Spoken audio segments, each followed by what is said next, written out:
We already know that modern-day Israel, at least in an earthly sense, had a lot to do with the efforts of the Rothschilds. Some more symbolism that gives that away can be found in the Israeli Supreme Court. The Israeli Supreme Court was funded by the Rothschilds on the condition that they would choose the plot of land, would use their own architect, and that the price of its construction would never be made public. Built in 1992 in Jerusalem, it sits next to the Knesset, which is the main political building in Israel. Also funded by the Rothschilds, the Knesset is the legislative branch of the Israeli government, where laws are enacted and heads of state are elected. Here's the picture of the Supreme Court. This painting is at the entrance to the building and depicts the Rothschilds planning its design along with Shimon Peres and Isaac Rabin. A journey through the Supreme Court esoterically represents a path towards illumination. The ultimate goal of the journey is to reach this pyramid, which represents the most holy place in the building. Each side of the pyramid has a circular hole at the top representing the all-seeing eye. Let's do a picture walkthrough along this so-called path of illumination from the beginning, and do some symbol spotting along the way. Firstly, the person who enters the Supreme Court finds himself in a dark area in front of a stairway leading to a source of light at the other end. By climbing these stairs, the visitor gradually moves away from the darkness towards illumination. There are exactly 3 sets of 10 steps equaling 30 overall. These represent the first 30 degrees of Freemasonry. Since there are 33 degrees to Freemasonry overall, we will discover where the remaining 3 are later. You'll notice that the right side of the wall is made from rough old rocks, reminiscent of ancient Jerusalem walls, while the left is smooth and modern.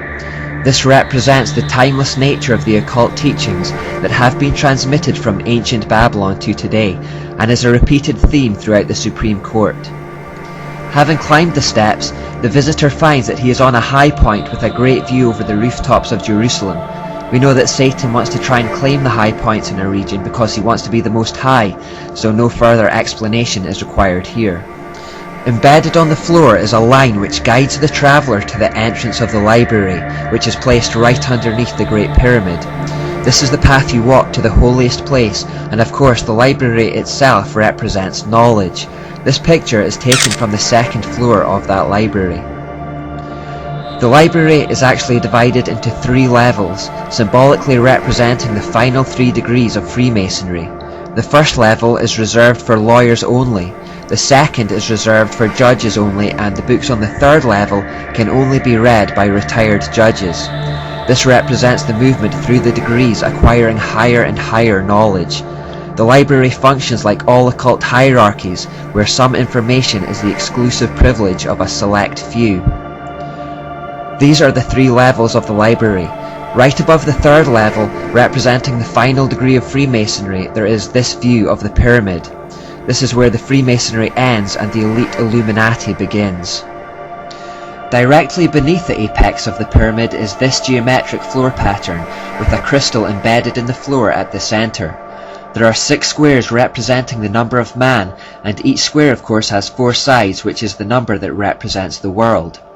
The crystal in the centre lies directly under the apex of the pyramid.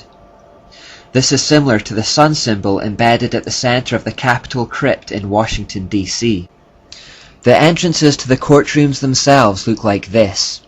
They are said to resemble ancient Jewish tombs. Apparently in some Jewish tombs there were holes where the soul was supposed to leave. They have retained these holes in the courtrooms, perhaps to allow spirits to come and go in a similar manner. Again, notice the contrast between the old and the new here. The prison cells, the courtroom and the judges' quarters are placed one on top of the other, symbolizing the tiered society as proposed by Plato and the Enlightenment thinkers. The ruling elite at the top represented by the judges' quarters, the auxiliaries like the police and civil servants in the middle to enforce the decrees of those at the top, represented by the courtroom, and the massive ignorant prisoners below. This is one of the courtrooms. The judge is illuminated by a natural source of light at the far end, symbolically representing the light of the divine, guiding their wisdom.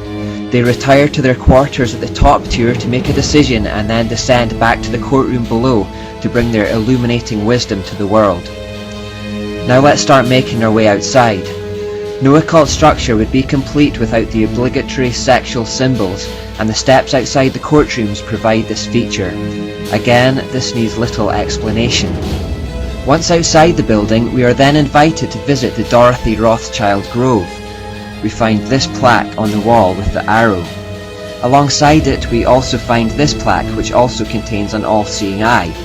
Sorry about the quality of these, I couldn't find anything more clear-cut.